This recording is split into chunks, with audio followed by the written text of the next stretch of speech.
Siapa yang paling banyak ngutang? Total utang pinjaman online alias pinjol di Indonesia per Juni 2025 sudah mencapai 83 lebih triliun.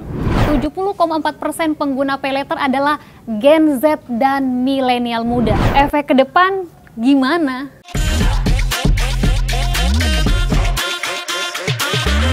Oke Zoners, coba jawab jujur. Siapa di antara kalian yang dalam 1 tahun terakhir ini nonton konser lebih dari 1 kali?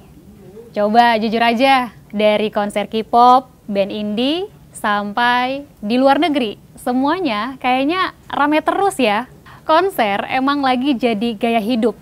Menurut data dari loket.com, sepanjang tahun 2024, jumlah event konser di Indonesia naik hampir 40% dibanding tahun sebelumnya. Dan mayoritas penontonnya, anak muda usia 18 sampai 30 tahun.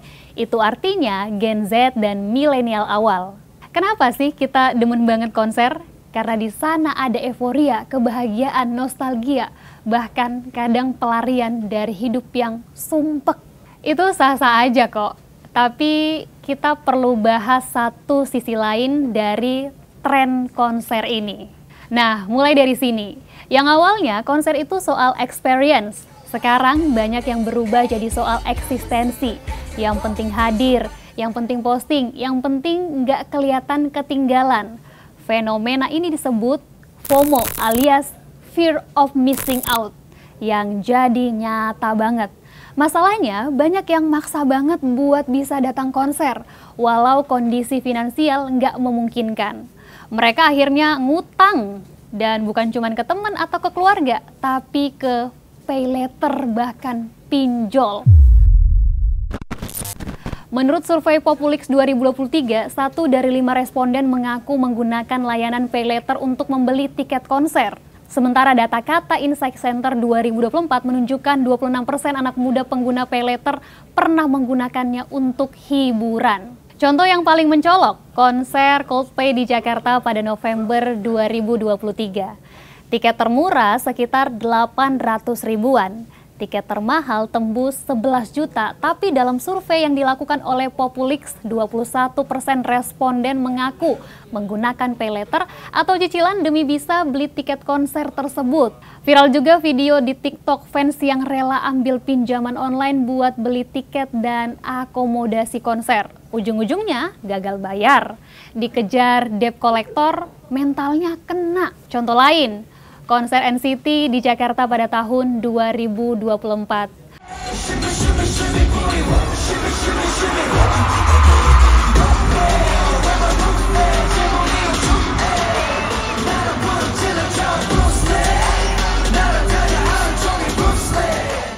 Banyak fans rela tidur di stasiun karena nggak punya uang pulang.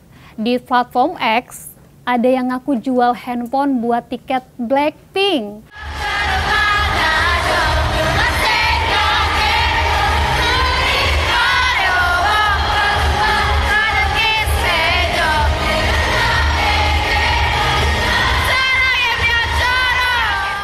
Di Instagram muncul curhat soal ambil paylater tapi bingung bayar setelahnya. Dan berdasarkan data OJK kuartal 1 tahun 2025, angka kredit macet dari pinjol di kalangan usia 19 sampai 34 tahun naik sebesar 18% dibanding periode sama tahun sebelumnya. Penyebab dominannya gaya hidup konsumtif yang tidak diimbangi dengan kemampuan finansial. Kalau kita tarik lebih dalam, banyak dari mereka yang FOMO konser itu bukan cuma soal nggak mau ketinggalan, tapi juga soal tekanan sosial. Ada yang bilang kalau nggak dateng nanti dikira nggak update.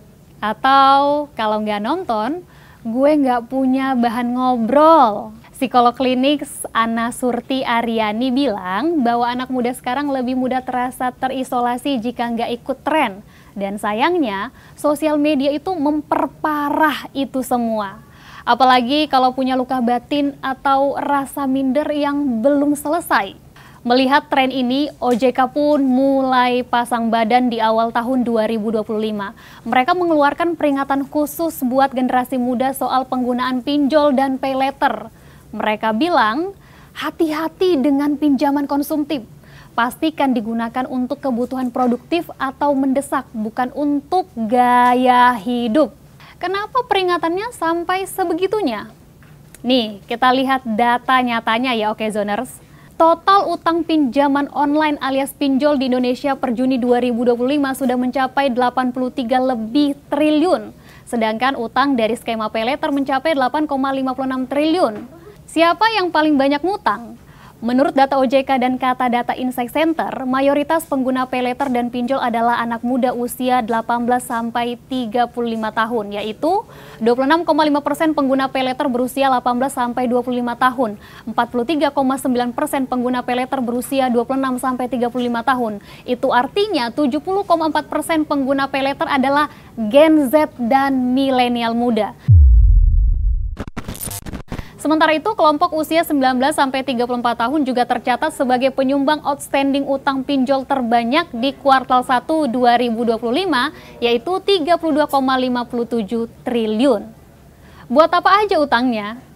Berdasarkan survei dari Populix 2023 dan Kata Insight Center 2024, 22% pengguna pinjol memakai untuk kebutuhan hiburan dan gaya hidup, seperti tiket konser, nongkrong, dan belanja konsumtif.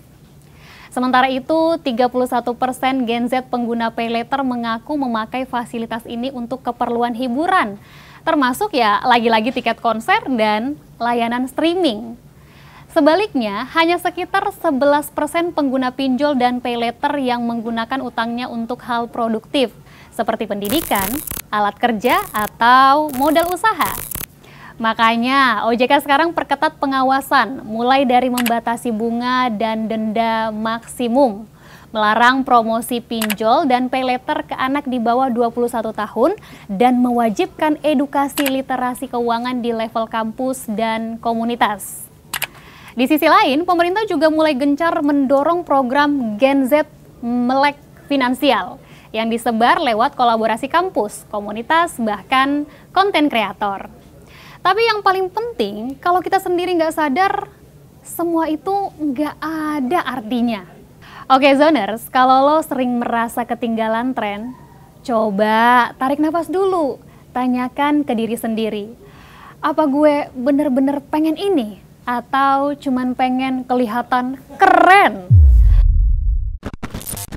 Atau gue punya uang sekarang, atau ini jatuhnya maksa ya? Efek ke depan gimana? Tips konkret yang bisa kamu lakukan, bikin anggaran hiburan bulanan, jangan lebih dari 10% dari penghasilan kamu. Pakai sistem nunggu 24 jam, lihat konser, tunggu sehari, masih pengen, baru beli. Unfollow akun yang bikin lo ngerasa minder. Dan terakhir, ganti FOMO jadi JOMO, Joy of Missing Out. Nggak ikut konser bukan berarti lo nggak bahagia. Coba deh Okezoners kita renungin bareng ya. Kadang kita maksa hadir di dunia yang bahkan kita nggak nikmati. Cuma demi validasi dari orang-orang yang bahkan nggak peduli. Jangan sampai demi konser 2 jam, lo ngutang 2 tahun. Jangan sampai demi pengakuan sesaat, lo kehilangan kestabilan finansial dan mental lo. Lo tetap keren bahkan kalau nggak nonton konser. Lo tetap valid bahkan kalau nggak upload story. Yang penting lo nggak nyakitin diri sendiri, termasuk lewat utang. Karena bahagia nggak butuh DP dan hidup bukan soal ikut-ikutan, tapi soal tahu kapan harus bilang cukup, gua nggak perlu semua itu untuk merasa bahagia.